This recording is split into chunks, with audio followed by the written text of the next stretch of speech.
All right, welcome to the Armchair Commanders podcast. I am John, I'm Jack.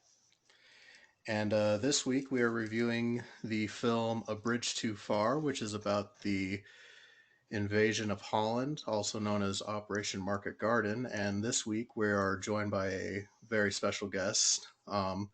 His name is Blake, and he is a member of the WWII Airborne Demonstration Team. Blake, if you'd like to say hi to everybody. Hello, everyone. How's it going? I don't think they can respond to you, Blake. Well, at least you guys can. Yeah, we greatly appreciate you being on. So could you tell us a little bit about the team you're on? You bet, man. Happy to be here. So, the World War II Airborne Demonstration Team, our whole mission is to remember, honor, and serve our veterans, whether that be veterans of World War II or any other conflict that we've been in. We do that through uh, gatherings at our hangar, which is in Frederick, Oklahoma.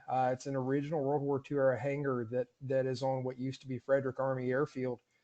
The hangar is a sight to see, man. It's exactly how it was 79, 80 years ago. Myself, I went through the parachute school. We hold a parachute school twice a year in July and October for anybody, whether you're civilian, prior military, it does not matter. You can come get 5 jumps out of a C-47, an actual combat veteran. So you're stepping out of the same door those guys did on the day. So myself, I went through the school this past October. I'm now a part of the recruiting with ADT. I've got 11 jumps out of a C-47 or a C-49. Those are the two platforms that we have that we jump out of. The C-47, her name is Boogie Baby, and the C-49, her name is Wildcat. So got 11 jumps. I'll be going back in July for the July jump school, getting hopefully 4 to 5 more jumps and keep on jumping. So looking forward to being here because I'm actually doing a jump into the same drop zone that these guys did in the Netherlands this coming year, not this year, but the next year. We'll be going over the Netherlands for the 80th anniversary of Market Garden and doing a jump there. So really cool to Wow, get to visit about it. That's really that's impressive. So you're amazing. you're you're actually going to be doing a jump from the same planes that they were using into the same exact drop zones and stuff. Exactly. So as far as what plane we'll be jumping out of in the Netherlands, I'm not sure the exact plane. It may be one of ours. I don't know if we're taking ours over there, but I know for a fact it'll be at least a C-47, C-49, C-53. All of those are relatively the same aircraft, just different Right. variants of them. So, but it will be identical aircraft, identical equipment, just a little more modern parachutes, still the round canopy military style, static line where you jump out of the plane and that static line deploys your canopy for you. So yeah, man, this next year, 2024, I will be going over there to jump into the exact same drop zones they did. Still unclear on which one at the moment. That's to be determined, but it'll be one of the original drop zones. Well, hopefully That's your jump goes a amazing. lot better than the guys that went into Arnhem. Usually we're not under flak or fire, so I think Usually. I think Usually, so. Unless you consider the pigeons at Frederick Army Airfield flak, I think I don't know. otherwise we're all right. As long as we keep our feet and knees together, man. You ever get like a jump in the deep south and Billy Bob doesn't like your plane or something? Now, if we jumped in Alabama where I live, that might be something that could happen. But out there in Oklahoma, as long as we don't have any disputes with the farmers, then we're all right. All we have to contend with is the afternoon jumps. The turbulence gets kind of rough, and you can pretty well feel what it'd be like without actually getting shot at. So So, how did you get involved in the team? Have you always been like a history buff, or were you prior military, or what did that look like for you? So I am not prior military. I've always had a passion for military history ever since I was young.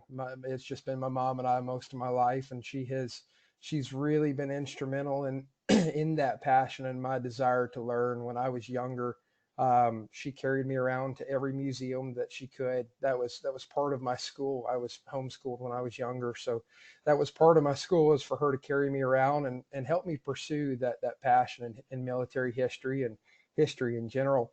Um, Going into adulthood, I've always had a passion for military history, but never really had a career surrounding that. I'm actually a professional horseman and a professional farrier by trade. A farrier meaning putting shoes on horses' feet, like a podiatrist, but for horses. So Yep. that's the career path that I led down. But I always had that yearning to want to get to experience just 1 ounce of what those guys might have experienced, minus the gunfire, obviously, minus the really difficult parts of combat that you can only experience in that. But I wanted to understand, what the uniforms felt like, what the weapons felt like, so on and so forth. And I never knew ADT existed until January of this past year.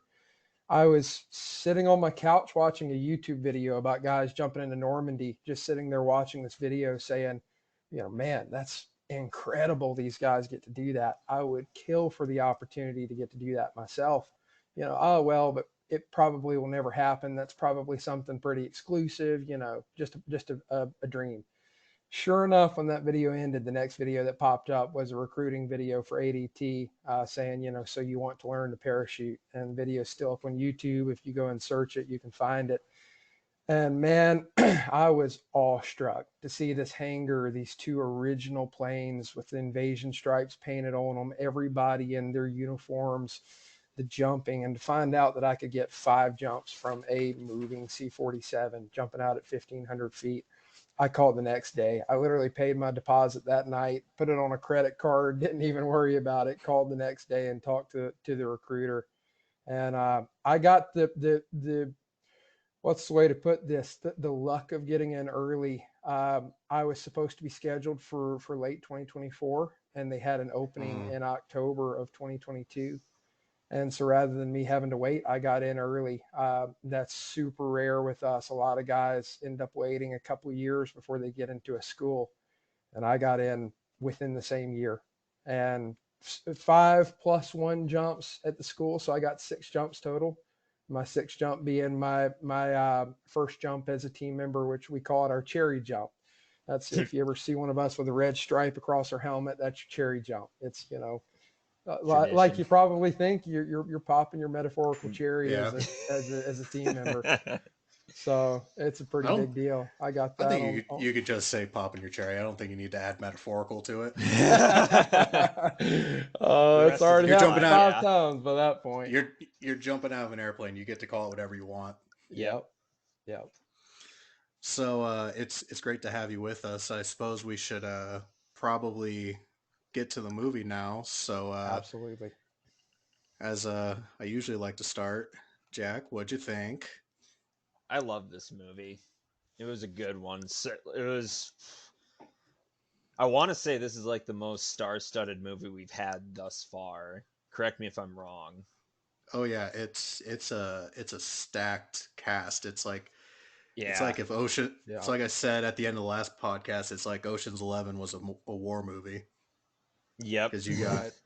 you got Robert Redford, you have Anthony Hopkins, Michael Caine, just tons and tons of people in this. So I couldn't imagine what I can't imagine because I was looking it up today and I saw that at the time A Bridge Too Far was the most expensive film ever made up to that point. It had like a 25 or 26 million dollar budget, which I know by today's standards is not like a lot, but um one of the funny stories I was reading was so they did a lot of on-site shooting for this film. So they actually went to Holland to do a lot of these scenes, and the locals there caught wind, or it was like in the newspapers or the news that studio approves this ridiculous budget for this film, and all the local businesses started hiking up their prices. So there's Uh, a instance where one of the people working with props or stuff needed to get some cement, so he goes to like whatever the Dutch version of Home Depot is, and a bag of cement was costing them $100 in the 70s. And they're like, what in the fuck is going on here? And they're like, what? You have money? So, so yeah, I can only imagine that a good chunk of this budget went to getting all those, what would become super big name stars. What about you, Blake? What did you think of this film? I'm guessing this isn't your first watch through of it. No, man, I absolutely love this movie. Mainly, I love it. The airborne scenes to me, all the different scenes where they're. Uh, One thing that is just awe-inspiring to me is the number of transport aircraft they have in this movie. All those C-47s, and just the scope, like you were saying, the sheer budget it takes to make a movie that's this size is really incredible to me. And the airborne scenes, it's cool because for a guy who geeks out on parachutes, there's a lot of little details that are interesting to watch. I probably couldn't tell you as much about them as some of the instructors at ADT could, but just some of the variations that they call it in the movie, like the British system of how they their anchor cable that deployed the parachute was on the floor of the aircraft versus the American ones, which are running along the ceiling of the aircraft. Just little things like that were neat to see the details put in. Um, just the sheer size of the movie is really really neat and a real joy to watch. No, I think me and Jack, this is actually the first film we've watched together. So him and I, we live in different time zones. Hmm. So this first film we've watched together, we did it over Discord, and I remember the scene where they're doing the takeoffs with the C-47s and they're pulling the gliders. Right. I know I was, and I'm sure Jack was as well, but we were very impressed just by movies today is always so heavily reliant on CGI and stuff like Right. that. And to have a film that has so much original equipment and not even just the airplanes, but also just the sheer number of Sherman tanks we see in this film is just Right. astounding. Um, but I found myself very impressed by the jump scene itself, even though there was one moment because obviously there was no functional Horsa gliders at this point.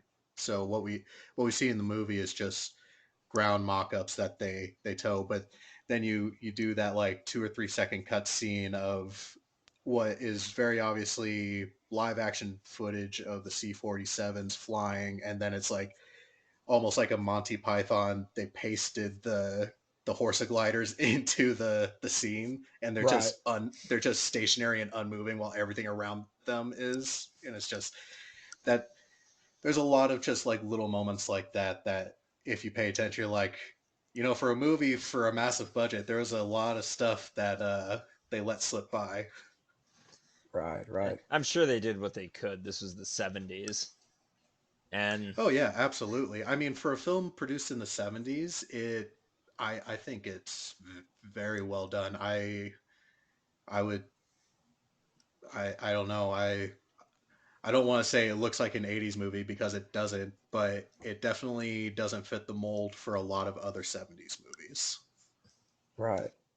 Yeah, man. I think it holds up even today. I mean, so, some of the scenes where they're getting shot, you can kind of see some of the age to it there, but it never suspended that belief, when you're watching the movie. For me again, I guess like the airborne scenes for me are kind of the main event, and then everything else after that is just kind of an add-on to it. No, that's fair.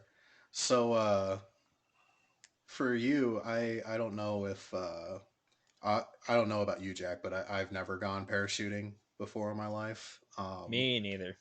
I'm a bit of a chicken in that regards. I Not a want big. to. I also would like to, but I also have a thing about heights, so I don't know. I don't know how well that'd work out, but Just don't hit the ground fast. well, that's what I was going to get to was in this film, it's also astounding to think of how many people that they got, because the parachute scenes, there's some wartime footage cut into it, but they did Mm, actually do these massive jumps for the film. right. So I'm astounded that they got so many parachutists together to film these scenes. But one of the recurring shots that we get in this film is from is basically like they strapped a camera to a dude's helmet, and you see them tumbling out of the airplane, and then they hit the ground, and it's always followed by a ugh.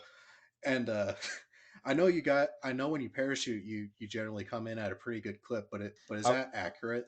I was gonna ask that, like, how fast do you hit the ground? That's a really great question, and I may be incorrect on the number here. One of the instructors could answer it to an exact number, but I believe we come in to land somewhere around 18 to 20 feet per second. So you're coming down fast. The objective with a round canopy jump like that is not to get you on the ground like you're a skydiver, you're landing on your feet and waving to the crowd. The objective with these kind of canopies is to get troops on the ground as quick as possible because you're likely being, shot at, or you've got an objective to go complete. So when you land, you're landing hard. And for me, I've finally figured out how to land in a way that doesn't hurt you quite as bad, but you land like a concrete brick. It's painful if you don't know how to do it. And so one thing that we learn in the school is what's called PLFs, which are parachute landing falls. And so during a PLF, we have, and I won't give you guys the whole long story about it, but you have 5 places on your body that have to make contact with the ground to disperse the energy that you're landing with. So you're landing really hard. So if you locked your legs, or you landed with your feet apart, you could break a leg, you could break a knee, something like that. So we land balls of our feet, our calf, our thigh, our buttocks, and then our shoulder, and you roll all the way over. And so you'll hear us say it 150 million times if you're ever around somebody that does this type of parachuting: feet and knees together. When we land, your feet and knees together, knees slightly bent. Look out at the horizon and prepare to land. And man, I'll tell you my last jump. A quick little story. My last jump, I was set up, to where I was coming into land. I was faced into the wind, thought it was going to be beautiful. I'm like, all right, it's going to be a rear right PLF, which means you're going to land off of your right shoulder, kind of behind you, more rolling backwards than anything. I was like, all right, this will be nice. Wind hit me last second, turned it to where I basically just went feet, knees, face right into the dirt. Was not comfortable. So yeah, that's completely accurate. When you land, it hurts if it's not just right. Mm. Okay, so that wasn't played up or over exaggerated. That No, not seems at par all. for the course. Absolutely. But Well, weren't you saying, John, that apparently the ground at the site they were jumping was perfect for that kind of jump? yeah, I remember reading, everybody's favorite paratrooper book, Band of Brothers. I remember the chapter when they're talking about Market Garden, a lot of the veterans of Easy Company talking about the fact that, Holland is it's got very moisture dense soil. So a lot of the guys that were a part of that book anyways described it as like a really good jump, or almost more perfect than a training jump, just because of the ground being kind of almost spongy, if you will. Hmm. But that seems like a unimportant detail in regards to the film. So, but Y- You just know, a tidbit for the day. as far as from my end goes, that it's more important than you think it would be. I remember when I was a student, that they told us, they said, look, you guys are getting to jump into this new drop zone. It's called Drop Zone Kubaki, and it's a plowed field. You guys, you have it made, you just don't even know. And sure enough, I was like, I mean, I guess that matters. I don't know. I've never jumped out of a plane before. And then we jumped, and landed. There was a couple really hard landings for me, and it was into that plowed field, and that nice plowed soil just made it to where it still hurt, but it wasn't like hospital injury. And one of the landings was real hard. My own fault there, but that plowed field came in real handy because the other drop zone we could have been jumping on was nothing but nice packed in, grassy sort of terrain. And a couple of us might have broken some things had we not had that nice plowed dirt. So I can see their appreciation for that.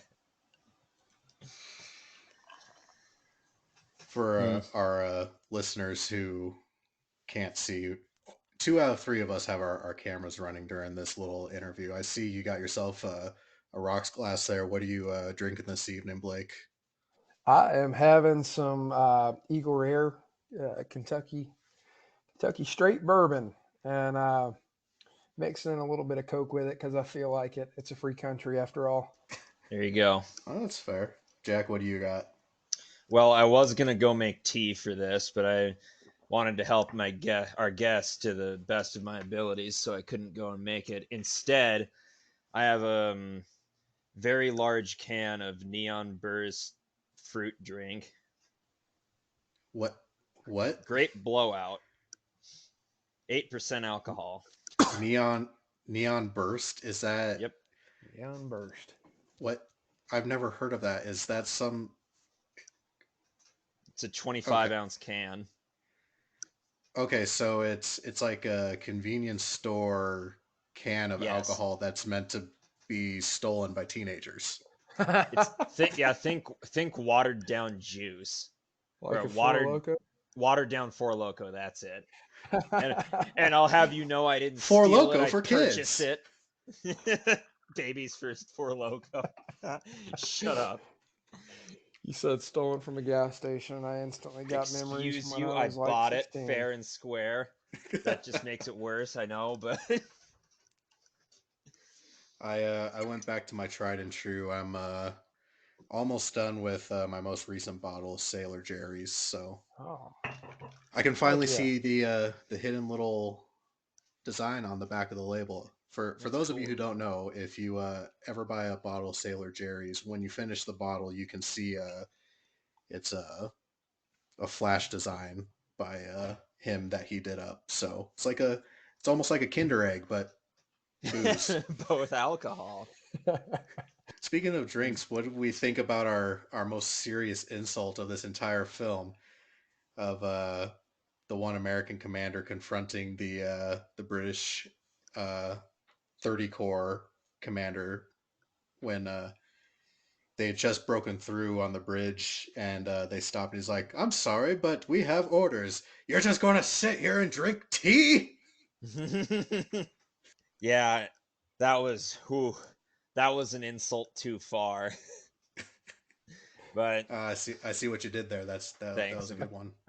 I'm quite clever. But I was also going to bring that scene up because I believe it's where he's talking like, "Oh, we got to go save the soldiers," but then the Brits like, "No, we don't. We got orders. We have to stay here," and blah blah blah. That really highlights the military culture between those two countries because the American soldier wanted to cowboy it. It was like, piss on that. We got lives to save. Let's go saddle up and blah blah blah. And stiff upper lip Brit is like, no, we have to follow the rules to the letter. It's not proper decorum. It's not proper. I don't know.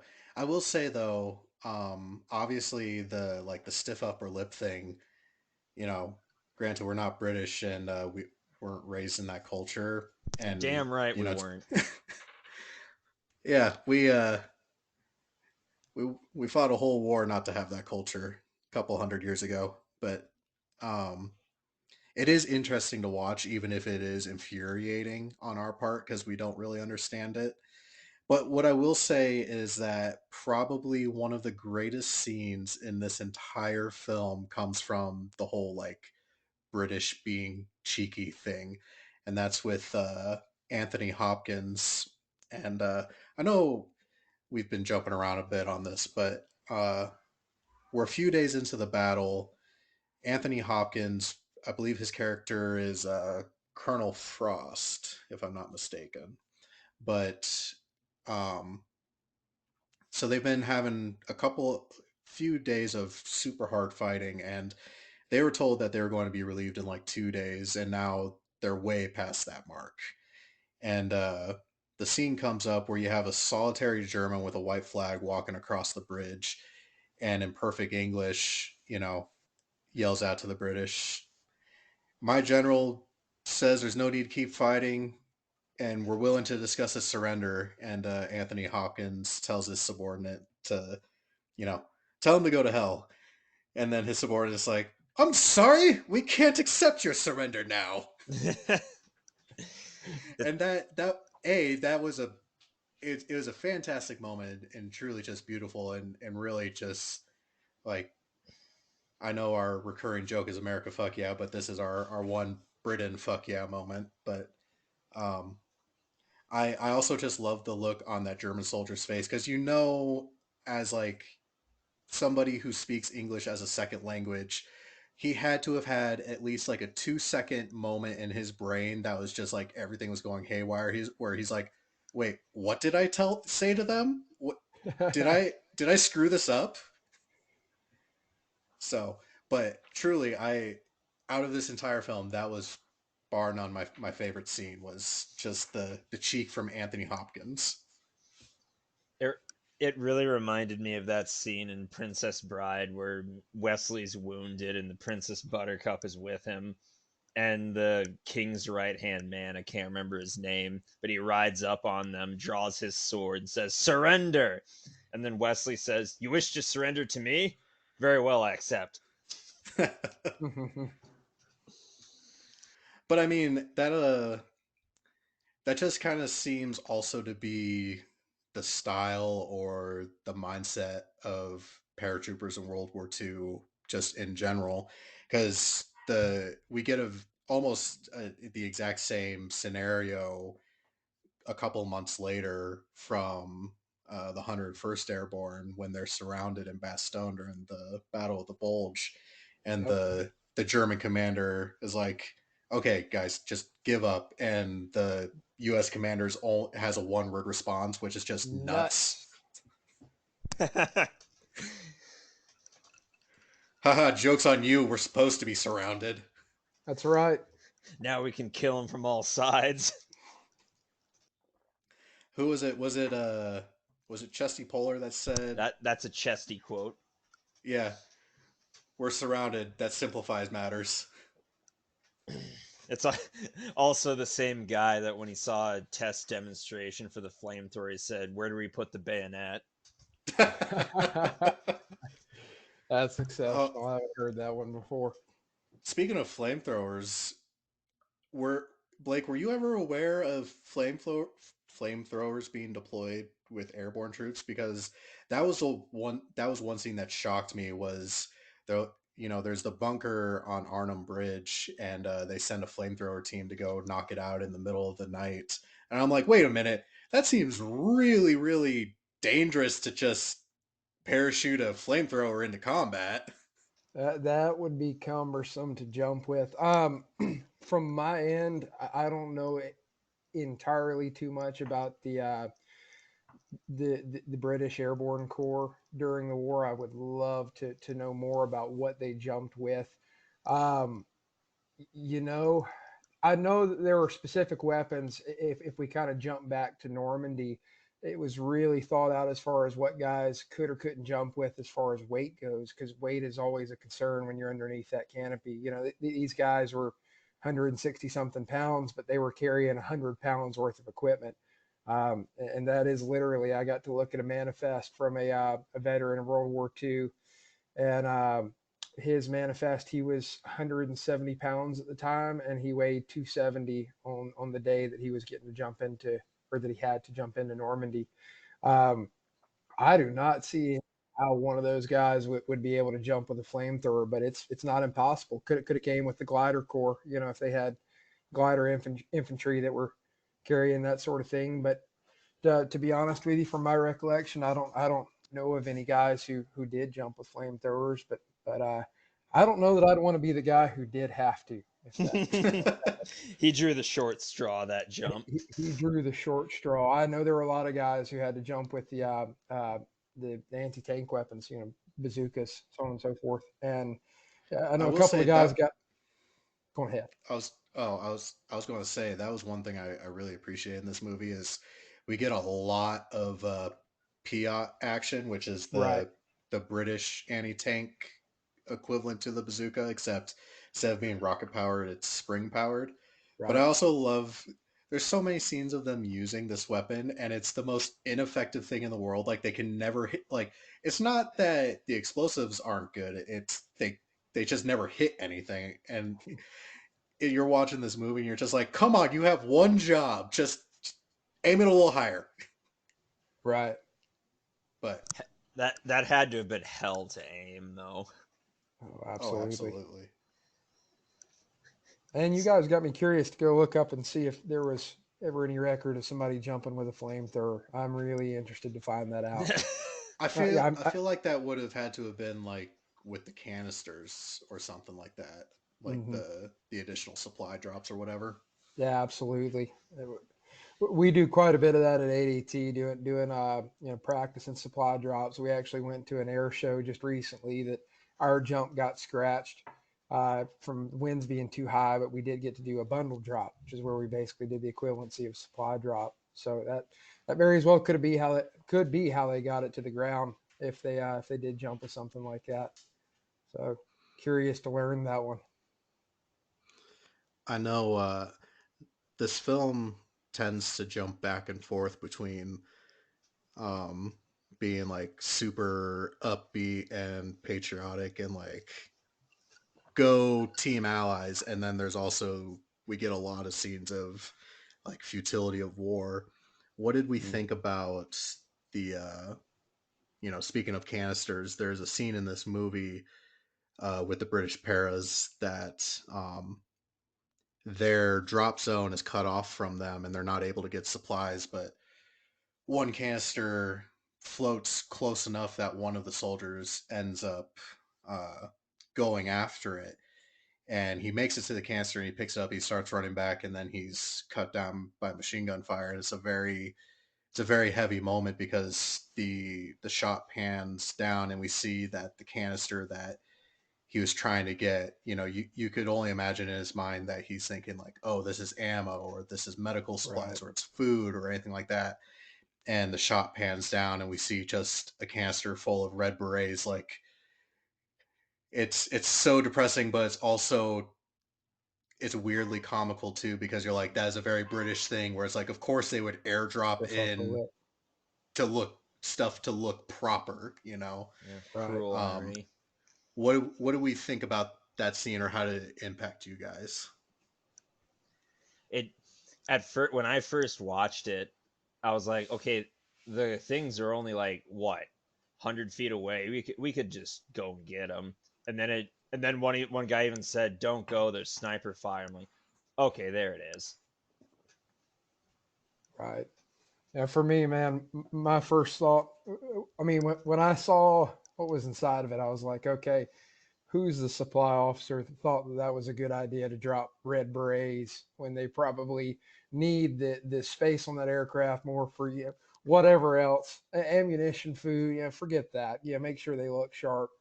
That follows that stiff upper lip thing you were talking about earlier, but yeah, it's depressing sometimes to see it depicted that just the futility of it all. I see it as kind of a metaphor that to take one thing to lose another, it can be relatively futile. But yeah, it was a sad scene for sure. Speaking of wondering what a quartermaster is thinking, I don't know if you guys recall, but in the initial scene of the airplanes taking off, we get an inside shot of one of the gliders, and we see one troop who is holding a chicken. Do Hmm. you guys remember that scene? Yep. Yep, I was gonna bring it up earlier. So I was so curious by this. I was like, why did they bother? What was the purpose of them adding this scene in? So I went on a little bit of a Google rabbit hole, and apparently that guy was actually a quartermaster with the British Paras. Um, and the chicken was his pet. And he had a bet with his buddies or fellow squad, whoever. Just he had a bet with somebody about whether or not chickens could fly. So he brought the chicken on the glider flight with him. And in real life, the chicken did not survive. Unfortunately, very tragic. Even though he was able to win his bet about chickens flying, but uh, the continuation of this story is that there is a brewery in England that came up with a special, um, like a limited release beer that's named after this chicken, and the funds from this beer went to uh, basically fund a statue for said chicken in Holland. And Isn't that something? I'm like, I've yet to have the privilege or experience of going over to Europe, but I know what's at the top of my list now of places to visit, which is the British Parachute Chicken Memorial. Parrot chicken. Yeah, the cool thing about that, they buried that chicken when they did bury her with a set of British jump wings. So she earned her wings, You but know what? More than deserving. more than deserving. That's kind of the interesting thing. That story with that chicken and how he wanted to jump with her to prove that chickens could fly. It kind of makes me think of a weird phenomena with everybody who jumps. We all have this thing where we like to jump with specific items and nobody else gets it. It's like, you'll show somebody a ring. Like, for instance, I jump with my grandfather's ring, just to kind of have him with me on jumps. Like He a passed good away luck, this. like a good luck charm type deal. Exactly. My grandfather passed away this past year, and so I have his ring on, with me every single jump. I'm always afraid of losing it, so I tape up my finger. If you look in a couple of my pictures on my page, you'll see my ring finger taped up. It's not where I tore my hand or anything. I'm just making sure that ring doesn't come off, when I go out of the plane. But yeah, it's like the first thing I'll mention to somebody is, yeah, this ring was my grandfather's. I've jumped with it, and then I'll do that with a bunch of different things. It's this weird phenomena all of us kind of have where we want to jump with specific items. Like my A2 leather jacket, my team jacket. Yeah, I had to jump it at least once. So I did. Jumped it at the April jump school that we had. And so that's kind of one of those things, like people will carry random stuff with them on jumps just to say that they jumped it. Something about it makes it more sentimental. So I could see that guy wanting to jump with his chicken for more than one reason. I gotta say the chicken is a lot more interesting of a story than our flute player in this movie. Oh yeah. Don't get me wrong. I enjoyed the aesthetic of the one British paratrooper who kept playing his flute, but also it's one of the back of the mind things where you're like, of all the things that you gotta you got 100 pounds that you're going to shove onto your body, and the flute is Mm, going to be one of those 100 pounds. I mean, right. yeah. He's the bard. He has to have an instrument to keep everyone's spirits up and give them a bonus or something. I don't know. Let's hear your explanation. I don't have an explanation, although I you know what, you're right. They did deserve some music. Mm-hmm. Maybe it was just his lucky flute. Yeah, it's his lucky flute. It's a shame he was one of the ones left behind, but it's the price you pay as a musician. That was, man, the moment when they're extracting, uh I was reading, they jumped in with the British jumped in with something like 10,000 troops to capture Arnhem. And when they finally extracted the people that they could, it was something like 2,000, which that is just a significant loss. Even though there was a lot of people left behind that were who were just wounded, but that's you know I don't think we've seen. I don't think in World War II you really see a unit get decimated to that level since like World War One. So I think that's a very powerful scene, but it also it speaks to how poorly the operation actually was done, and it makes you think like what was Montgomery thinking when he Hmm. concocted this idea.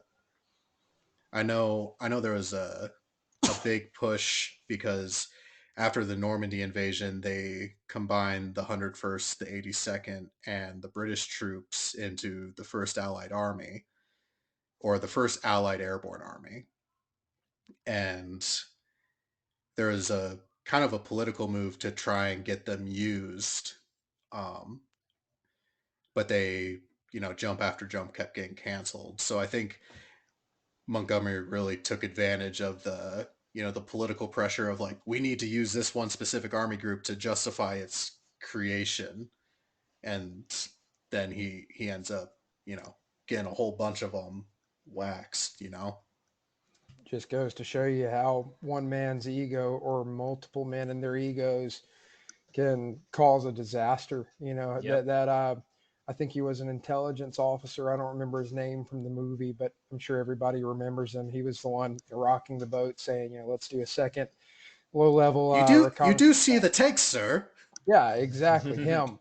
You know, he's sitting there saying, "Look, you need to rethink this. You're walking your men into a massacre." And then you had the radio man who said that these radios probably aren't going to work, because of the difference in conditions. But he didn't want to rock the boat. He didn't want to say anything. So that's one of those things that's a lot like we talk about when we parachute. It's never one big thing. It's a bunch of little small things that compile into a critical point of failure. So that's kind of the same thing there. It was all the little things that piled into a disaster.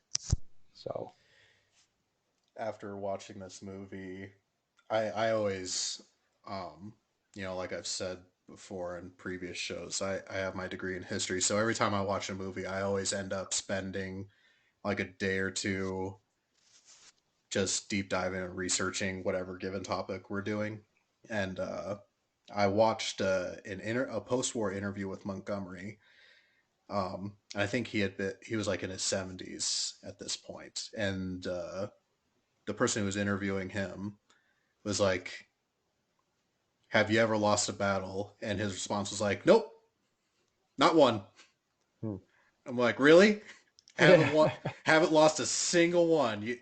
You got anything scratching the back of your mind on that question, or?"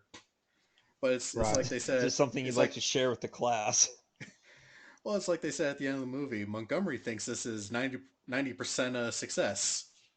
I'm sure the British paratroopers really share that sentiment. Right. Yeah. Ask ask those injured guys at the end getting taken captive if they think it's a 90% success. So long as leadership's happy, so long as the officers are happy, it was a success. I mean, I don't know if anybody. I'm sure somebody at some point has, but this very much feels like Market Garden was the Allied equivalent to the Battle of the Bulge, except we were able to bounce back from it. And there to this day is a ton of controversy. Yeah, that's it. Around Third time's a Operation charm. Shut up. Around Operation Market Garden. And I don't know much, or I don't know enough about it to offer my 2 cents, but planning is important. And towards the beginning, he says something like, "Ha, D-Day was planned in 6 months. We had this down in 6 days." I'm like, do you really want to say that out loud? Right? Right. Well, it kind of goes. I'm convinced because we get the classic "war will be done by Christmas" quote, Oh God, yeah, and that line. yeah, what all I've learned from my study of history is the second you say that a war will be done by Christmas, it will Mm-mm. 100% not be done by, Not be by done. Christmas. Maybe in That like is, 3 or 4 Christmases. yeah, that is a surefire way to extend your war is to say it's going to be done by Christmas. Mm-hmm. No doubt about it. To be fair, though, and it's interesting, and the other movie that we had up for a possible choice, which was The Longest Day, which is another great, it's a more overall encompassing, obviously of both the beach landings and the airborne operations, but it's another great, we get a British, American, Canadian view of this giant operation, and that's something I appreciate about Market Garden is we're seeing it from each perspective. But there was a small operational part of D-Day where um, there were British glider troops who were specifically trained to seize a bridge, and it was like six gliders, and basically it was almost a copy and paste of what Market Garden was supposed to be, which is they flew their gliders in, they seized the bridge, and then their objective was just to hold the bridge until the troops that were coming in from the shore came to relieve them. And what and it's another Stephen E. Ambrose book. It's called Pegasus Bridge, and we see it in The Longest Day. But it goes to show that when you have the 6 months to plan an operation, you could realistically accomplish these things. Um, I know that like modern airborne forces pride themselves on the fact that they can deploy within 24 hours and stuff, but there's a lot to be said about properly planning for an operation, which is the biggest downfall that you know the movie takes great pains to foreshadow the fact that this was a bad idea. Hmm. It's like, what was it, like 20 minutes of just nonstop, like, of the Star Wars, I got a bad feeling about this. And you both know the 6 P's, right? Pro- No. Proper planning prevents piss poor performance. Yeah, I've heard that one before. I don't know why it didn't pop into mind. Sometimes I say 7 P's to trip people up, so it's proper planning prevents piss poor performance. P. Just to keep Was people on their toes. Well, if there's one thing you're good at. Mm-hmm. I think that was one of the many things I heard during that jump school. I think that's the first time I ever heard that saying was when I was a student at ADT. Boy, everything is planned out meticulously, every single step. It's the details that matter and that sort of thing. Yeah, well, when you're talking about jumping out of airplanes, that doesn't seem like something you want to half-ass. You want to be a No, full Yeah. ass about it. yeah, I was gonna say you want to be prepared for that. You don't just wing it. no doubt about it. I mean, you do wing it, but just not the same way. Just wings the airplane. You just don't want to have an Icarus moment. That's all. That's right. No Darwin Mm-hmm. awards amongst us. 'Twas hubris. But speaking of planning, what did we think about the scene where um the one German soldier comes across a crashed glider, and he finds the map case, and Yep. on he like opens it up, and there's a map, and it just says tops, like in big bold red letters, top secret. Yeah, Yep.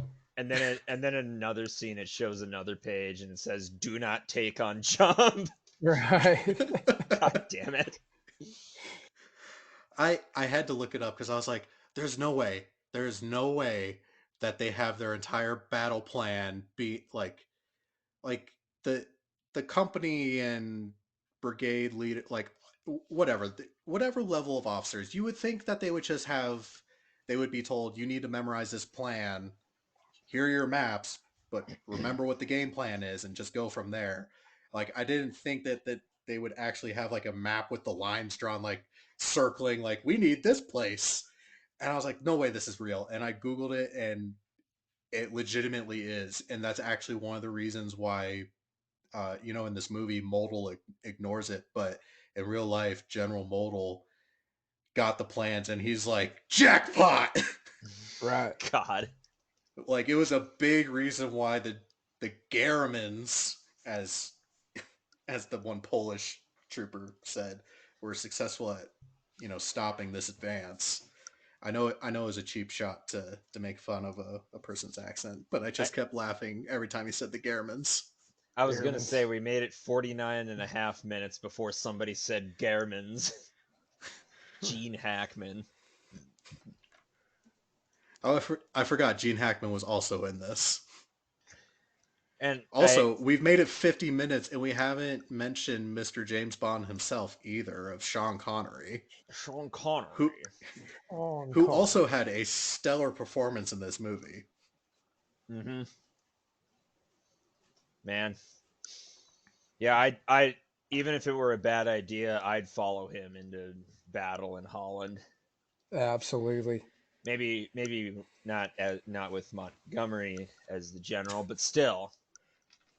I gotta say, I think that was my biggest disappointment of the movie was not getting a scene of James Bond himself coming out of one of the planes, full under canopy. Like they had to make him where he had air sickness. Like, come on, he's James Bond. Right? Like we just So shove him into a glider and call it good. Yeah, and you know that scene where him and his buddy are pinned down in that God, I think it was like the upper part of a shed it looked like of a house or something. And they like look out the window to escape and there's just this tank crew parked and everyone's just loitering about. And he's like, "Oh, we can't escape."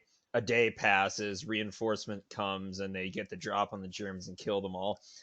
Did did they seriously just stay there an entire day and night? Like, don't get me I wrong, mean, that is fully within the what I believe of the military and how it works for a commander to say, "Stay, sit and stay here, tank crew," and they just smoke and drink right. and not let our protagonist leave.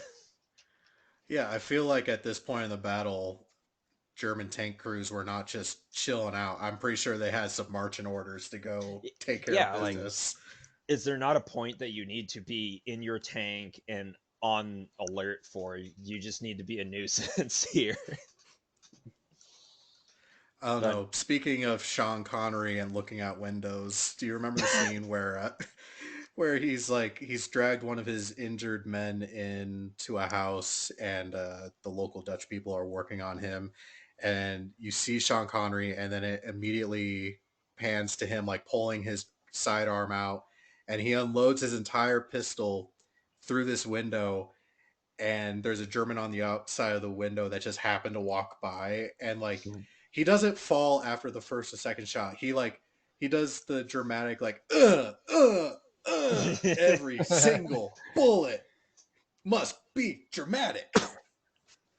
yep, that was probably the biggest film role he had up until that point. He had to milk it.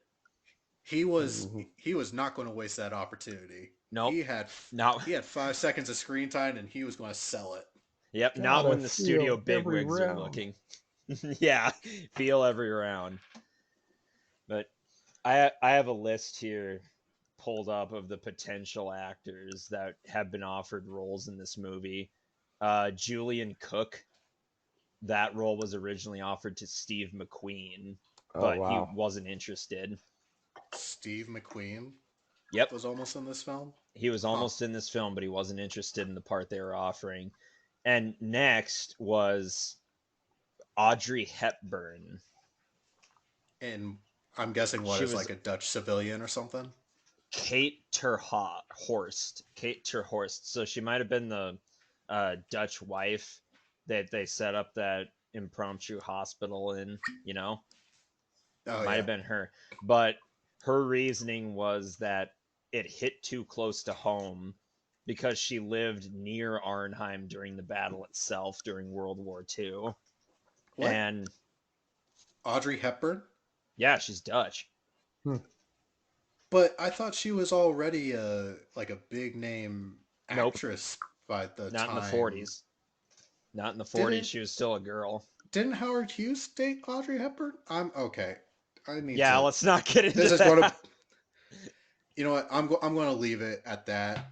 Yeah, she was like I'll check it later. But I was like, wait a minute. she was Howard like four. Hughes definitely. Well, I mean, he dated a lot of actresses, but I was like, wait a minute. It just doesn't sound right. But you know what? I will go for it for the time being. Yeah, she was like 14 or 15 when this movie took place.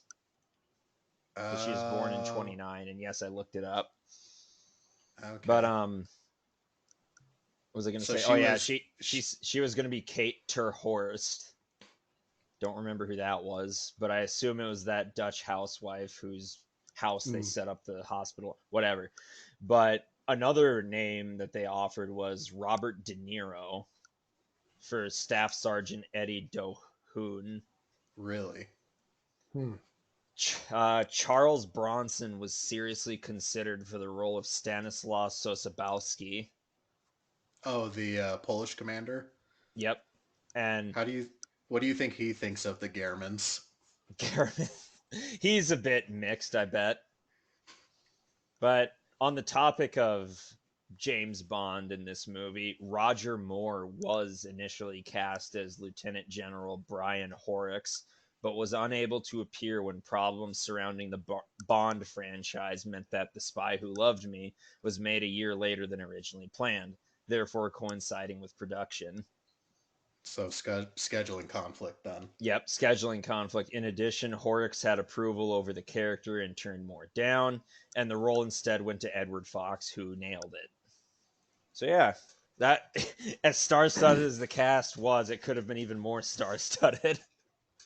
That's just kind of blows my mind, honestly. Crazy. The other the other thing that blows my mind about this film is so you have all these big name stars. If you watch the post credit scenes, the technical advisors that they have are the actual guys who were here, like General Gavin, the leader of wait he wa- he was the leader of the 82nd, right? Anyways, he was a technical advisor on this film, and to me that is just insane because obviously today they've long since passed, but it's so weird to think that at the time that this movie is being made that they have guys who are being advisors on the film about themselves basically. And Right. I remember watching a interview with Anthony Hopkins where the real Colonel Frost was also like he wasn't an advisor to the film, he was just an advisor to Anthony Hopkins. Like they brought him in just to tell him how to act the way he did during the battle. And that's actually the going back to the bridge surrender scene. Originally, Anthony Hopkins was supposed to say, "Sorry, I can't take your surrender," and the real Colonel Frost was like, I never said that. You can't have my character say that, otherwise." Everybody I served with is going to think that I'm trying to prop myself up and make myself out to be a bigger hero than I really was. So that's why it gets transferred over to his subordinate to say that stuff. Mm, Because he was like, because eventually they're like, well, this is going to be a line in the movie regardless. Like, how are we going to do this that you're comfortable with it? And he's like, my character can be in the scene. He's just not going to be the one that says it. And they're like, okay, we can deal with that. Um, that's interesting. but on the flip side of that too is there's a scene where we get Anthony Hopkins like running across the street, dodging machine gun fire, and apparently Anthony Hopkins was told by Colonel Frost, he's like, "You're running too fast," and Anthony Hopkins was like, "What? What?" Is like, no, as a British officer, you have to show a certain amount of decorum and stiff upper lip, and you have to have an almost flagrant disregard to danger to be an inspiration to your men, as well as giving the finger to Jerry. And I was like, okay, so pretending to say something like we can't take your surrender, that's not cool because that's playing it up too much. Right. But but portraying yourself as running while being shot at, that's out of bounds. It's such a weird dichotomy. Right. I mean, yeah, you got to be accurate, and if the man says so. Reminds me of a story. I'm trying to think of the name of the man. He's not in the movie, but oh, what was his name? Mad Jack something. Churchill. Yeah, that's him. Isn't that your stripper name, Jack? It's Jack the Stripper, but continue, Blake. man. What was it? He charged into combat with, I don't think it was a A long claymore sword, and a but a bagpipe. claymore. That's it. A claymore and a bagpipe. That's it. Oh, I recall During this guy World War now. II. Mm-hmm. He was It's at just, the. He Yeah, was at he the. was at the Yeah, Normandy invasion. yep, he was at the Normandy invasion, and when he got off the landing boat, he was playing his bagpipe, that's right. and he didn't get shot. And he later asked one of the POWs, like, "Why didn't you guys shoot me? I was such an easy target." And he responded simply, "We thought you were insane." What a man. I'm curious about. You always hear about people like bringing in personal weapons and stuff.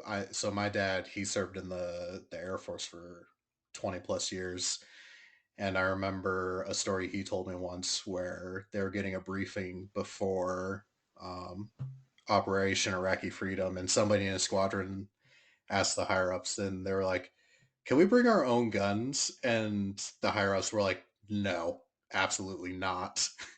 And it just makes you think about maybe it was a simpler time back in the day where you could just bring a broadsword to combat and nobody would say anything to you. Oh, definitely. That's like that scene. I hate to be the one to always bring up Band of Brothers, but yeah, that scene where I remember. It's a great book and a great series. Oh, it absolutely is my favorite of all time. But oh, I don't We're remember thinking who it about was. making it a Patreon exclusive if you have any interest in joining us for that. So Definitely. Anyway, he gets mailed the pistol from the police chief of his town where he's from, and I'm like, if you tried to do that today, if you tried to mail a pistol somewhere, you would immediately be put on some sort of list or one straightway ticket to Guantanamo. Like, Yep. couldn't do it today. I would like to make a quick disclaimer before I make this statement. I have never shipped anything illegally through the United States Postal Service. Uh huh. However, hypothetically, I have never felt more anxious than sending quote unquote cooking sherry through the mail to a friend of mine. Well, yeah, it's for cooking. Cooking oil, whatever. It had a very high proof, and I feel like the postal service might have disapproved of it, That's why especially you got because to. they ask you when you like bring your package in anything liquid, flammable, da da da da, and you're like, no, as you like slide it across the desk. It's not flammable if you don't have anything flammable around it. It's not flammable until it is, Yeah, there you go. And it's for which I'm cooking. right. It's like the British paratroopers bringing their flamethrower. It's not flammable until you use it. Exactly. Dropping with cooking sherry.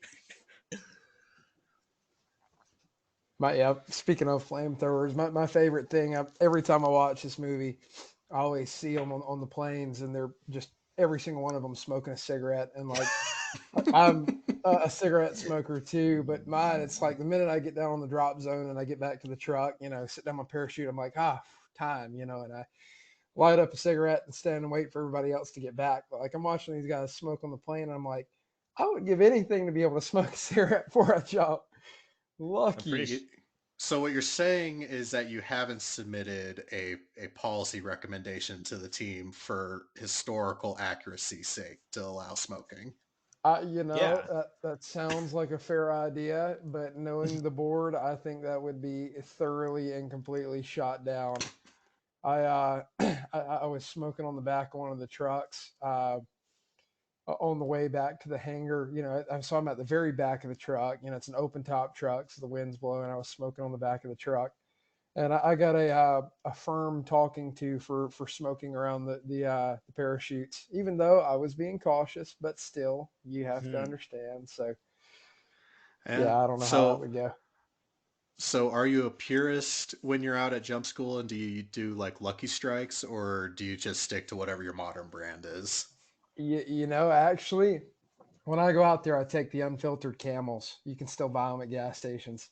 I can't find the Lucky Strikes anywhere. I've got some friends up north that can get them, but if we're gonna go down that route, I actually do roll my own unfiltered cigarettes, like the Huh. old bugler rolling tobacco, all Cowboy that it. stuff. But I was gonna say I'm pretty sure there's a place or two around here that sells Lucky Strikes. it's You know still what? not gonna stop me from After the smoking my modern show, day Marlboros, though. I was gonna say after the show we can discuss arrangements. But Definitely, because I can't find um, Luckies anywhere down here. Just the Camels. Man. Rolling your own cigarettes. I was a cowboy for 20 years and I still never did that.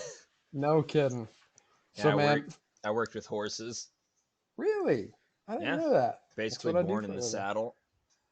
yeah, Jack, him and his family have a pretty substantial cattle ranch that they operate Yep. No kidding. in Yeah. the great And, state of South Dakota. and I've got the scars to prove it. I hear you, man. That's awesome. That's my whole life has been horses, and now jumping out of airplanes. The two go hand in hand. The two go hand in hand. Yeah. I land into the saddle, parachute and all. Jack is also missing a couple of toes because of it.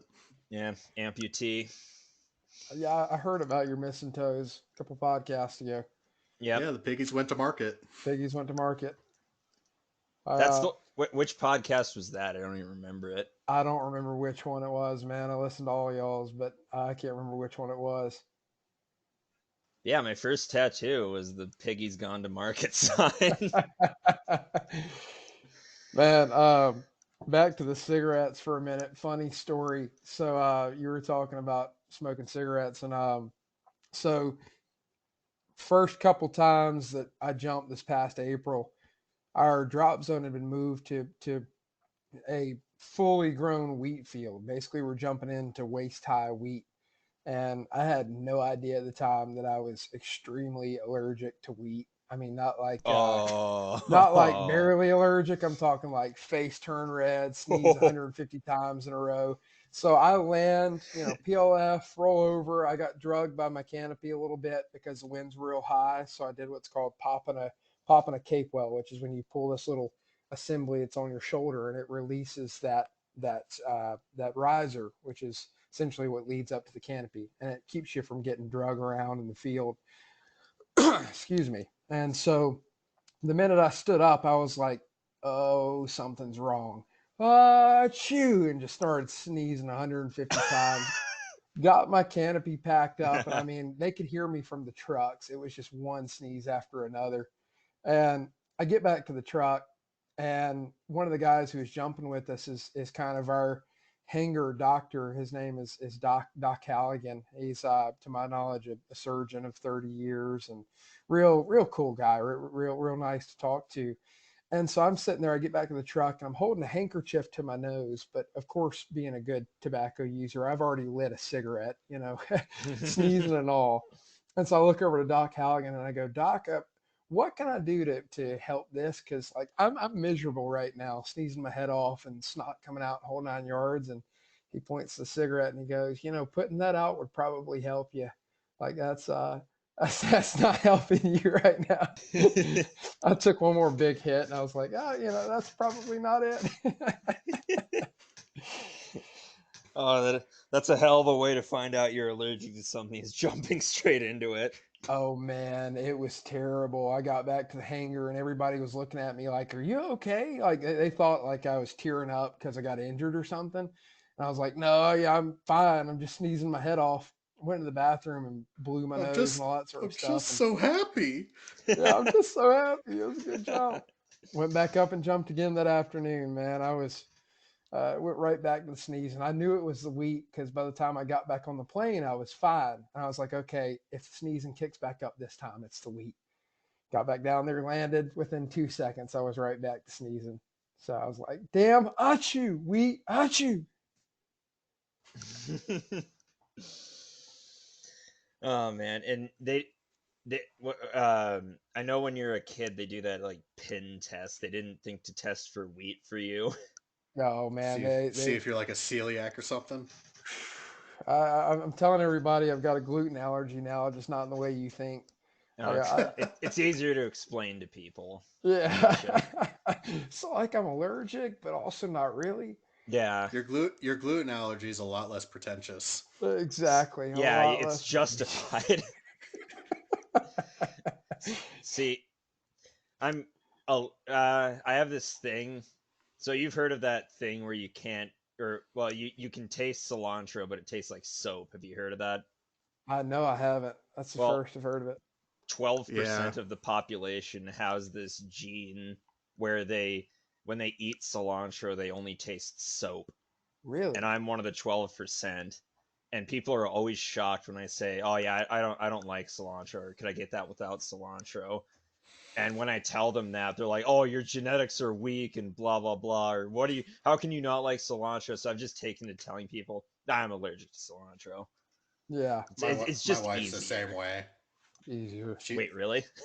yeah, Miranda, she cilantro tastes weird to her. So, Also, guess how I found out coriander seeds are from the same plant? that's something I didn't know. Yep, I just bit into it. Soap. So So that's speaking two. of speaking of medical maladies, what did we think about the scene where the captain who had been shot in the head gets brought into the aid station, and then the loyal sergeant threatens the doctor to basically, I'm going to shoot you if you don't look at my buddy, and then it turns out, oh, he's actually still alive. Yeah, that was like, man, that was like the 1% of the 1% of cases in that situation where he lived. Right. I Like, was mm, that scene frustrated me because I've worked in EMS before, and just under the basic understanding of how like medical triage works, if you got a dude who's coming in with a bullet wound to the head, like I don't blame the doctor one bit for being like next, you know? Mm. That, like, how many other people could I save with, you know, the time half allotted. yeah, like with half as serious of injuries as this guy with the same amount of time. Like I'm totally, you know, I think it makes for a great story that this individual ended up actually surviving. Um, but also it's one of those, I'm like, I appreciate the loyalty part of this story, but also I'm not one bit mad at the doctor for being like, get him out of here. Mm. But you'd at least try, right? Well, I would at least check for a pulse first. I wouldn't immediately say no, but Yeah. And I assume with that job, you just have to learn how to turn off. Right. well, yeah, you have to imagine that that dude probably had been working for like 24 or 48 hours straight of just nonstop, patching people up. Hmm. And then you have a guy who is like, "Please save my buddy," and it's a bullet wound to the head. And I think any one of us watching that scene when he originally picks him up off the battlefield, we're like, "Oh, he's gone," you know. Yeah. Hmm. Yeah. Mm. Shot to the head in those conditions and the amount of time it took for him to get back. Yeah. I wouldn't be optimistic, but the fact that he pulled through is nothing short of amazing. Right. And it was that guy in the one of the opening scenes, right, where he was like drinking the whiskey, and the other dude's like, "Oh, let me get that for you." Intentionally picks it up upside down so it pours out and hands it to him.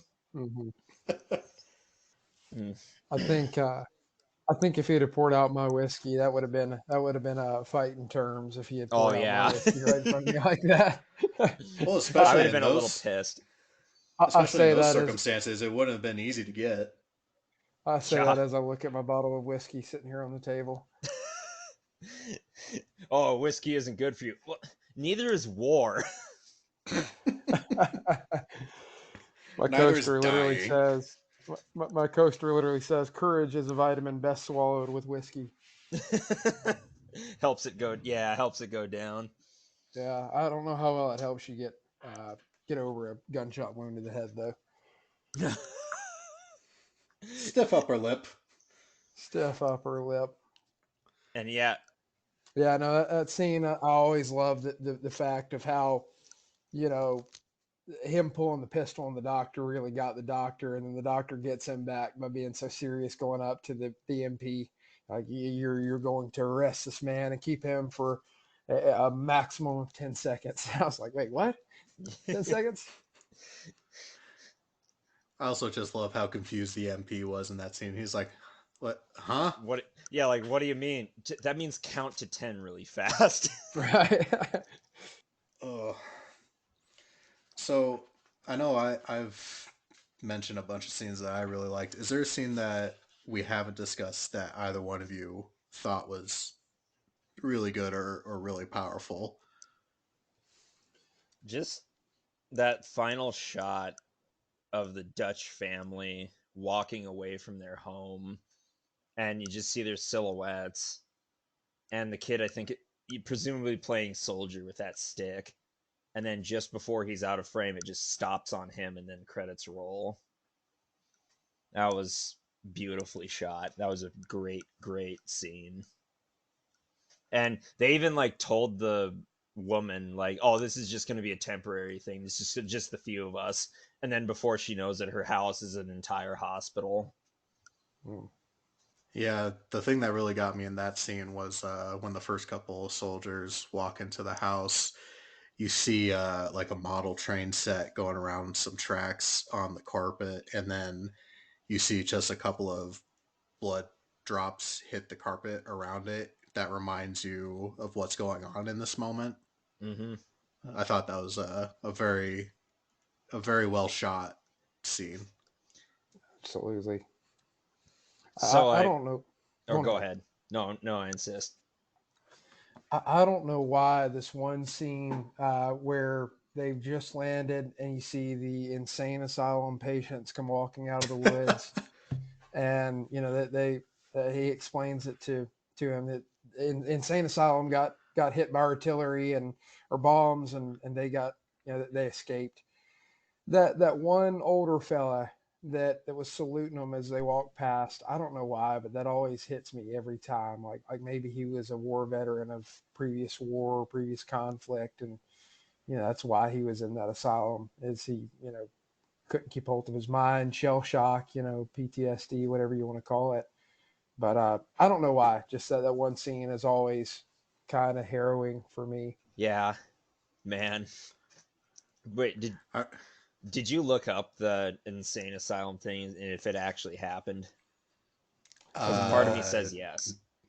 no, but I don't doubt it. The thing is that this film, it's so A Bridge Too Far was originally a book. Um, but when they made this movie, granted there's inaccuracies in every movie that's made Yeah. about history, but they really, what's the way I want to put it? They wanted they went to great pains to be ac- accurate but not, they went to great pains to get the story correct, even if minor details weren't completely accurate, if that makes sense.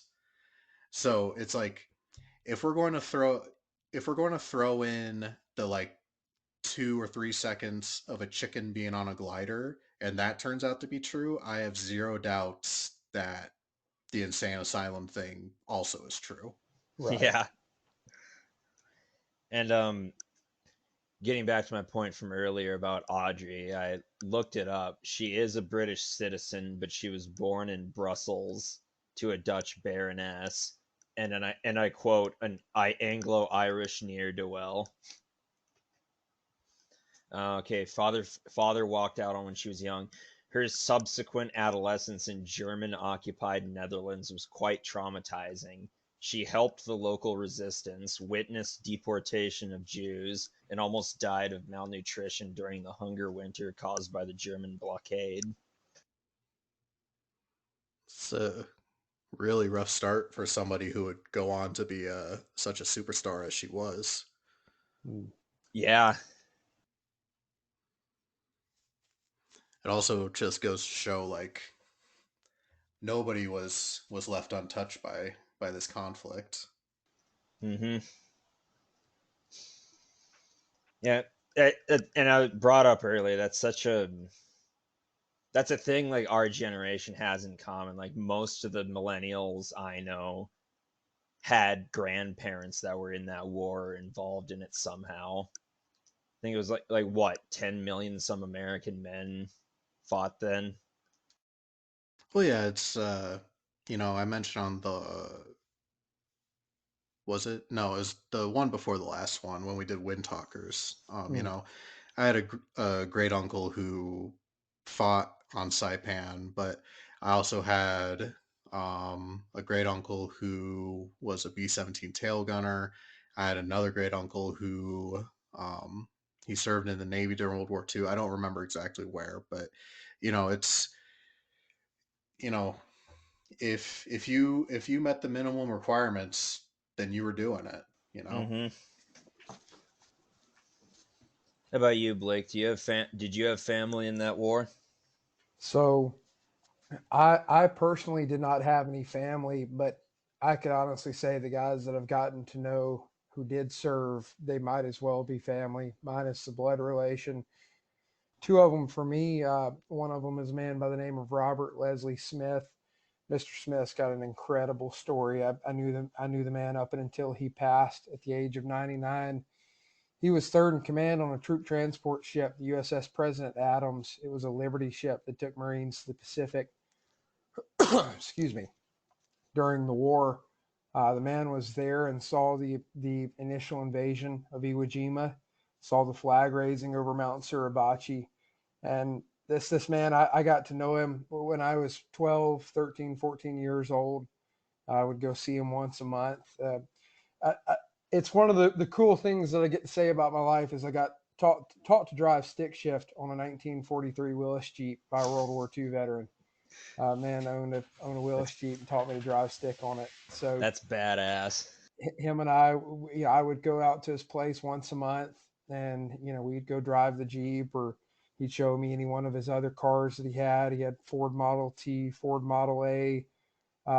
He had a bunch of cars. That was his passion, and so I got to go out and just sit and talk with him. Every story you could think of, fighting off kamikazes and Betty bombers and uh, incredible stories.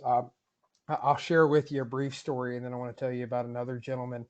One of these stories was when he was third in command on the USS President Adams. He was the gunnery commander, and on the first day of their involvement during Iwo Jima, they they had six spare barrels for every gun on the ship. These twin Bofors cannons. They had six spare barrels, and they melted every single barrel on the first day. They Jeez. were melted beyond Wow. repair, and they had to move their ship into a reserve position. And so from that reserve position is when he saw the raising of the flag over Suribachi.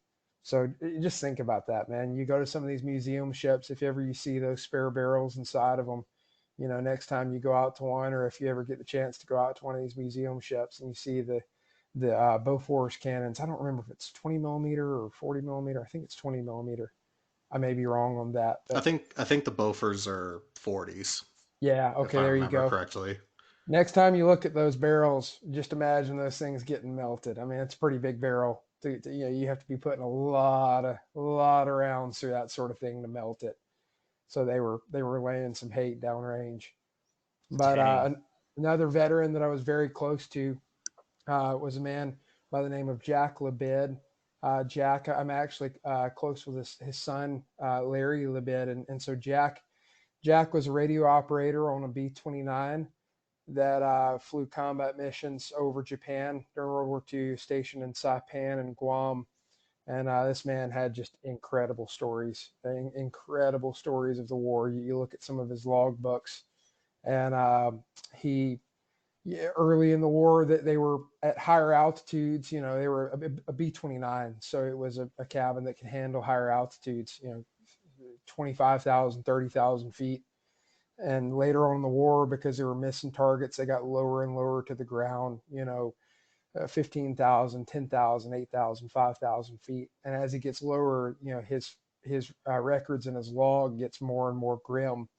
There was one notation that I read from him that said, this is an official log of that day's mission, where he says, today we only lost five other B-29 crews. So he says, today we only Only. lost five other crews. It was a relatively light day.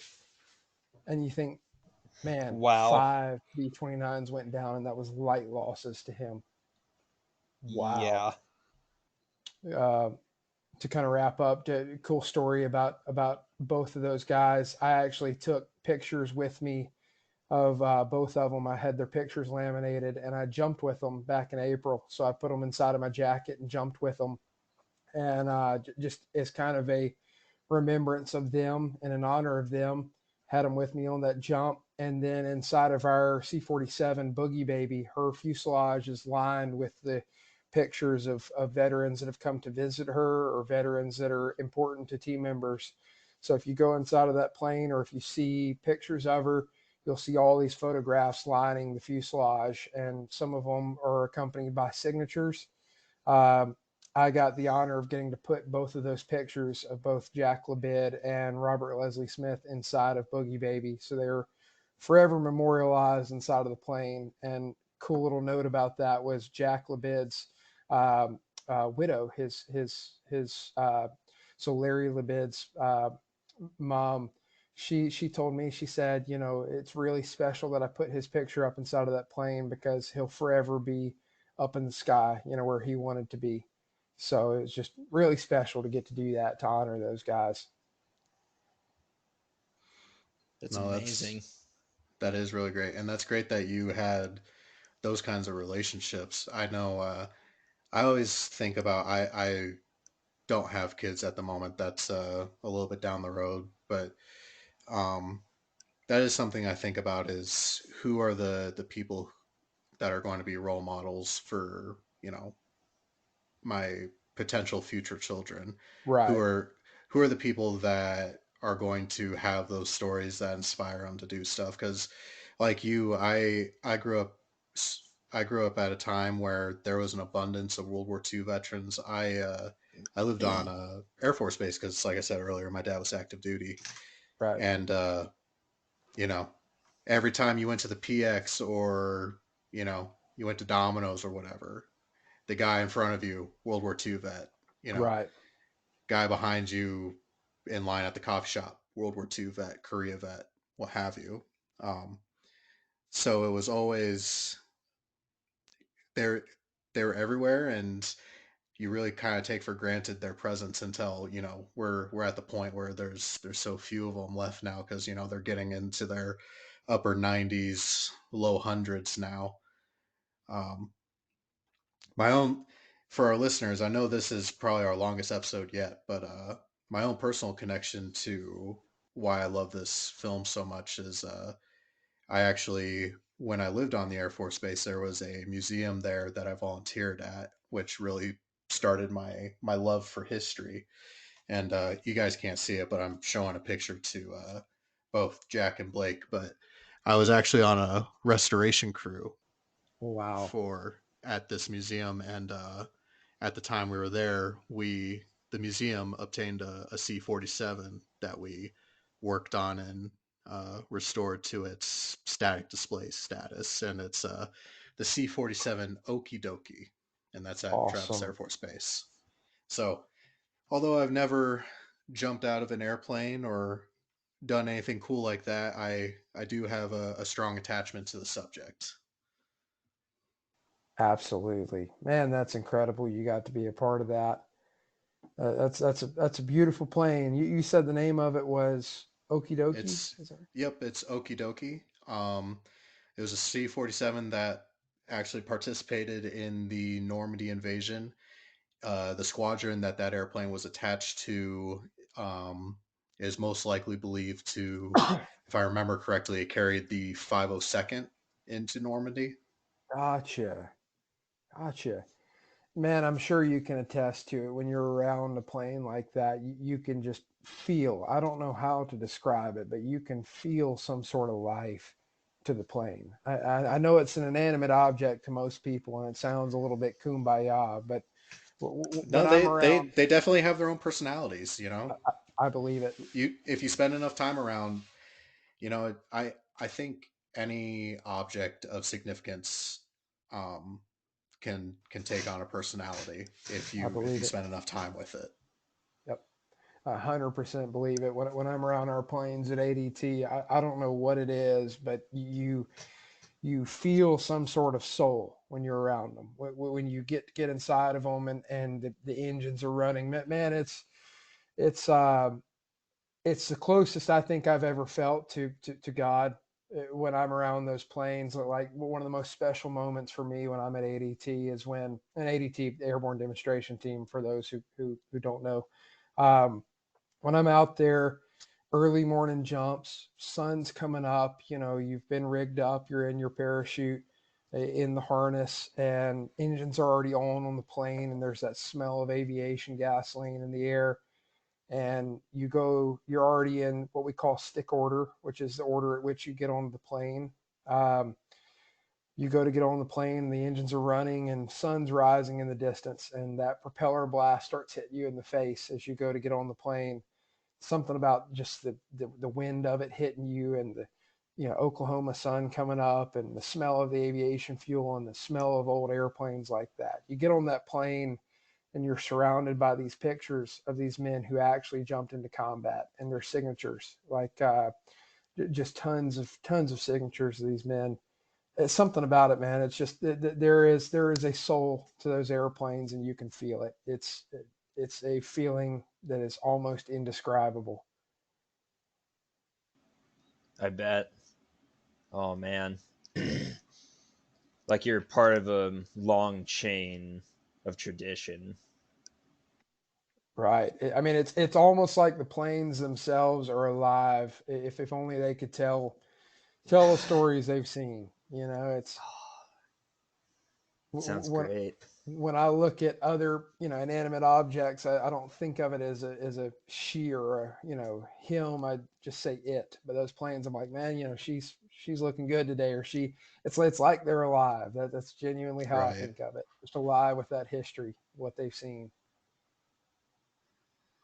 No, it's definitely an interesting perspective, and I hope we're not a couple of weirdos, and I hope that our listeners who don't really delve into this side of the world as far as hobbies go has a similar feeling for whatever they're into. But I can't imagine we're the only ones that feel this way about the things we're No, passionate about. no. I Jack, imagine there's do you feel that way about horses or? Not particularly. Oh, okay. I do like horses though. They're nice beasts. Man, yeah, I got to ride for the first time in a couple months, a couple weeks ago, and that felt great. uh, So I I think I think we've hit the part of our show where we need to rate this film, unless we have any other things we wanted to hit on it. Other than the fact that I thought the music in this movie was fantastic, but just Scored very well. oh yeah. especially that upbeat orchestral number when they're crossing the bridges, just man, really gets your blood pumping. Well, other than that one quote I read that was like Montgomery was the greatest German commander they ever had. It's a pity he was on our side. But like I said, I don't know enough about the war, the Operation Market Garden and its outcome to fully weigh in on this. And I know it's one of the most controversial battles of the entire war. But it's just thought that was worth mentioning. No, it's definitely a point of debate that will probably exist forever from Oh, yep. that point on. But Jack, do you got Rotten Tomatoes pulled up? I do actually. So the tomometer for this movie is 61%. However, the audience score for this movie is 86%, which I know I sound like a broken record at this point, but I'd say the audience are more right on this one than the critics. Hmm. Yeah, I would agree with that. So what we're looking at is an average of like 74-ish, I'm guessing. Yeah, that sounds yeah. I'd I'm give not this I'm not a math expert. I'd give this movie about a 90%. Anyone A anyone 90% no. or no, our custom rating today is going to be based on chickens. How many chickens is this movie, Jack? I was gonna give it 5 bridges out of 5, but if you're gonna do that, I'll give it 5 chickens There were out of only How many 5. 3 pair of chickens? bridges.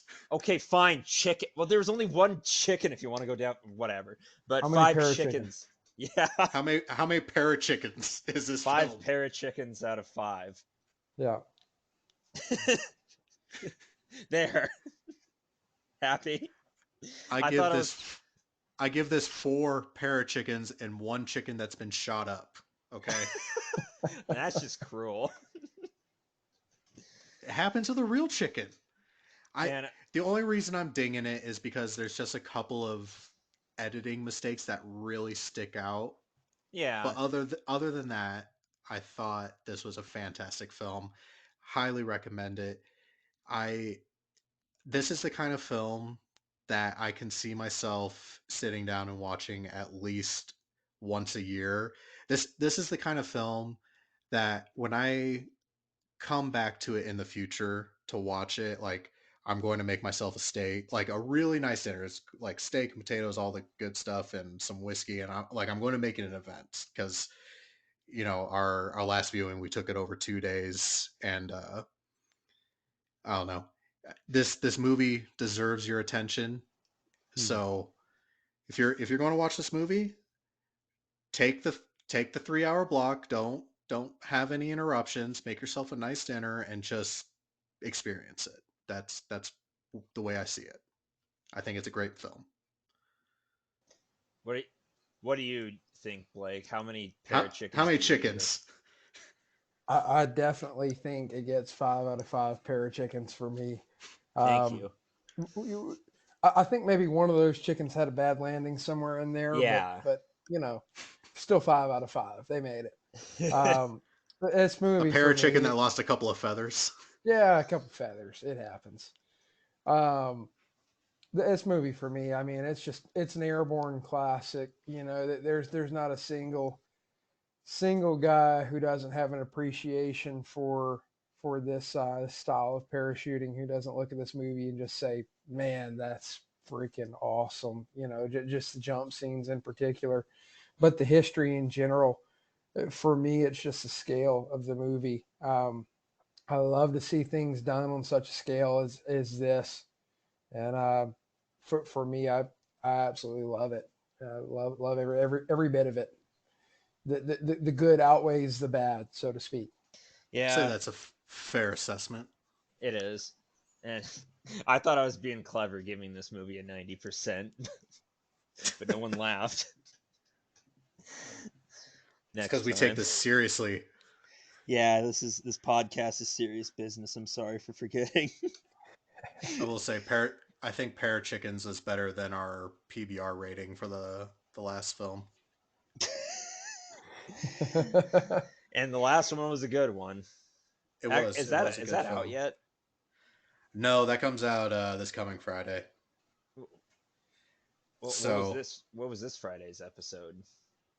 this last Friday, Like the 2 days ago. okay for the people at home, are the day that we record an episode and the day we release it, there's a little bit of lag time in between it. We purposely did that for the sake of in case of scheduling conflicts. That way we can maintain our weekly release schedule and not be hindered. So at the time we're recording this, the episode that was just released was the Alamo. So, Blake, obviously you haven't heard it because nobody has, but Mm. when we reference our PBR rating, it is for we reviewed the movie The Greatest Beer Run Ever, and that's coming out this upcoming release date. Our first Gotcha. Vietnam movie, and it was an Yeah, amazing one, if I do say so myself. I enjoyed the rating metric that y'all used on the down Periscope one. I I mean, it really is our Citizen Kane at this point.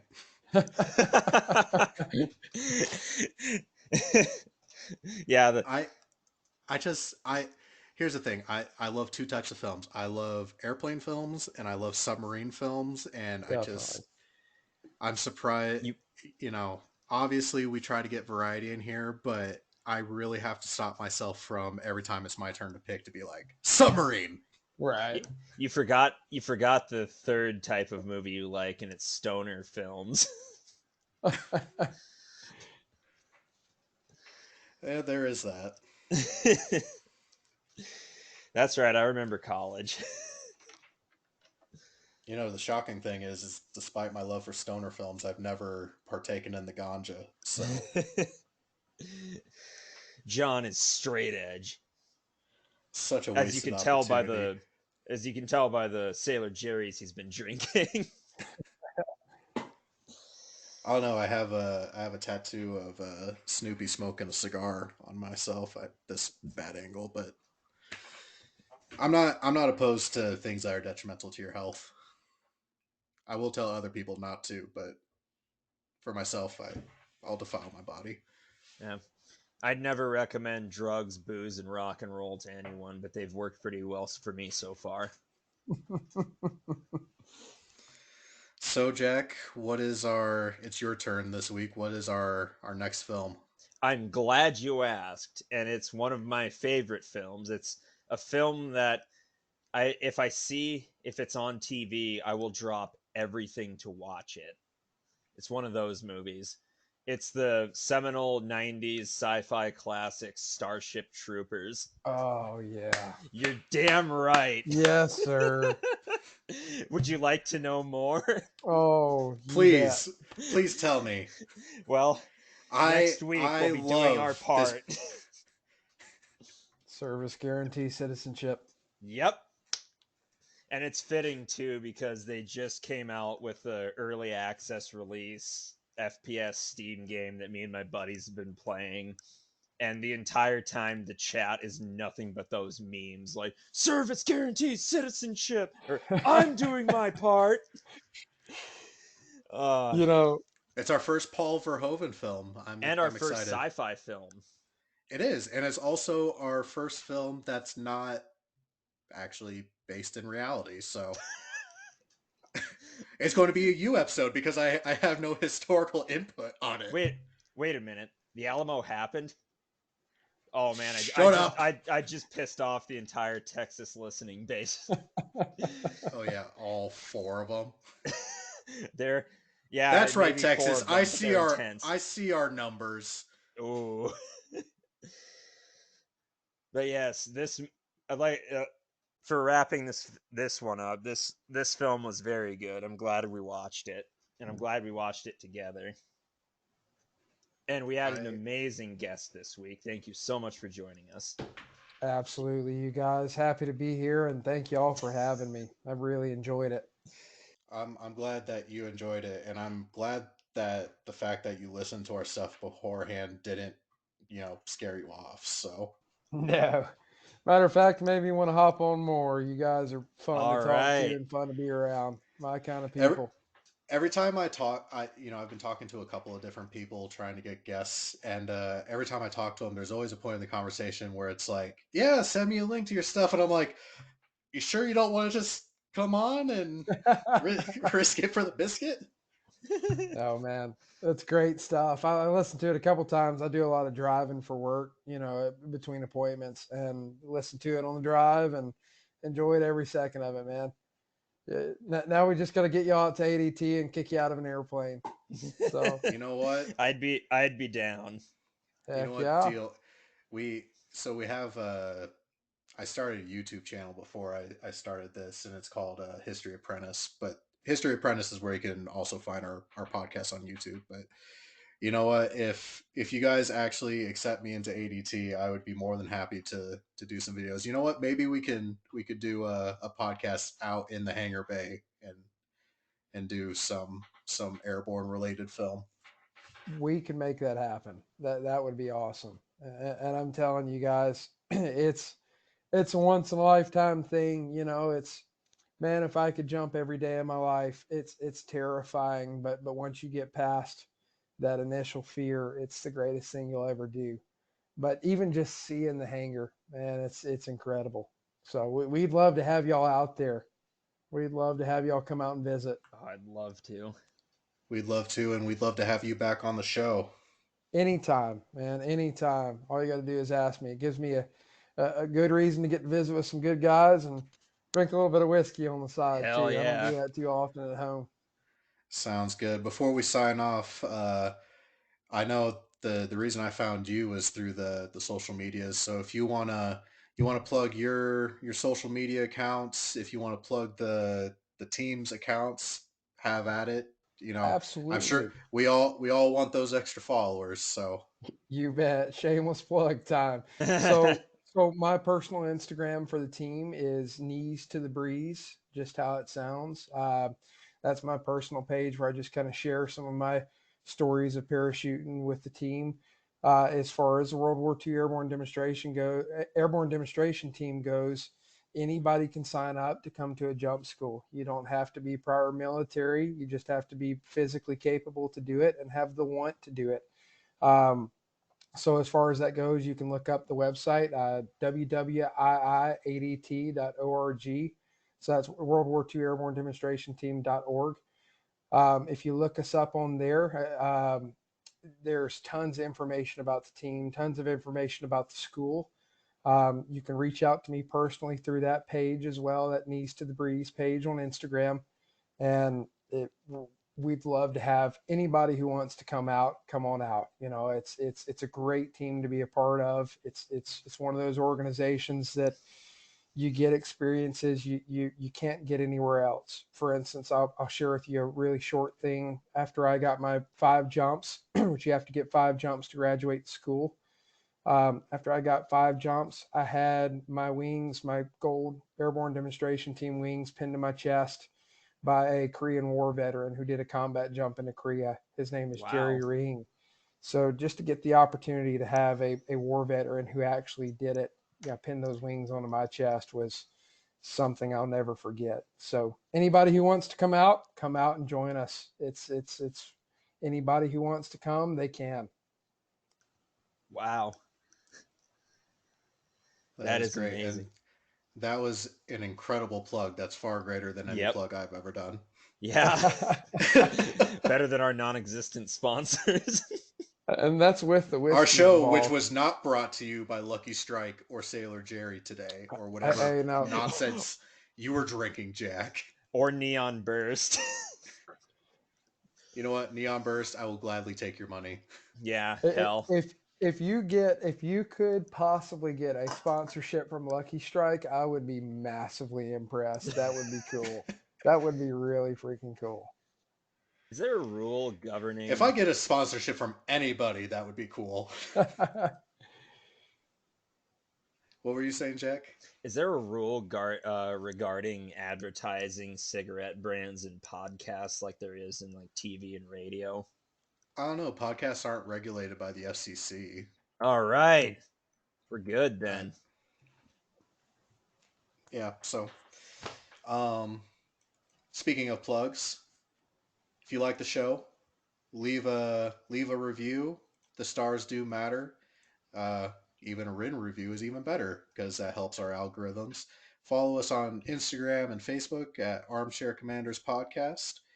Um, and also, like I said, you can find our stuff on the History Apprentice YouTube channel. Jack, do you have anything before we sign off? I've got nothing. All right. Well, if nobody else has anything, I have been John, I'm Jack. And I'm Blake. and we will catch you all next time. Bye.